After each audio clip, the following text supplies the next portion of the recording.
Today, we're going to be going over the scorecard functionality on your Growth Suite opportunity. To start, let's go ahead and log into the org.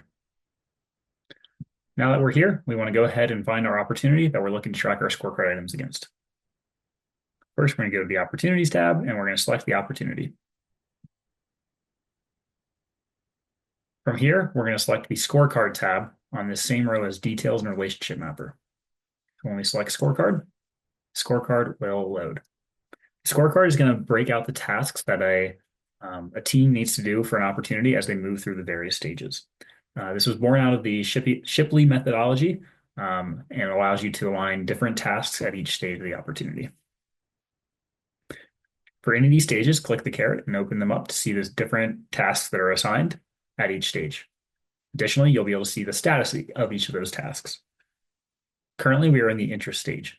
So we should be doing these tasks before we move on to the qualify stage, and we're able to select if we have done or not started those tasks or if they're in progress.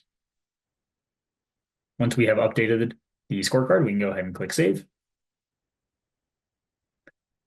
And what this will do by default is also create tasks for any that we said have not been started. So for opportunity alignment strategy over here on the right in the activity panel, I can refresh it really fast.